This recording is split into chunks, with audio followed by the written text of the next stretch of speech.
Tiempo nos ha acompañado en este vuelo en helicóptero para después disfrutar de, además de excelentes vistas, aterrizar en el Aquelarre. Allí nos esperaba Subijana, uno de nuestros chefs que se ha apuntado a las rutas gastronómicas de lujo que llegan ya a Euskadi. Disfruten de ella, aunque sea a través de la tele. Gero arte. El helicóptero nos espera y tenemos que optar por una de estas tres propuestas. Por una parte están las rutas panorámicas, luego están las rutas gastronómicas y luego está el servicio de helitaxi. Nos decantamos por la segunda. Nuestra próxima parada, el restaurante Aquelarre de San Sebastián.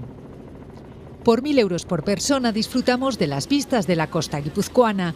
20 minutos de vuelo entre el aeropuerto de Hondarribia y el restaurante de Pedro Subijana. Allí nos espera el chef Donostiarra 3 estrellas Michelin y un menú degustación maridado. Un plan de lujo que ayuda a promover el País Vasco como destino entre un perfil concreto de turista.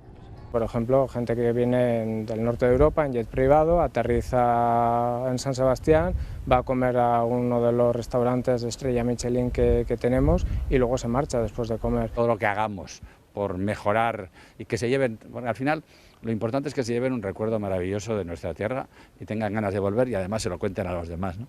Nosotros ya se lo hemos contado a ustedes. Disfruten del vuelo.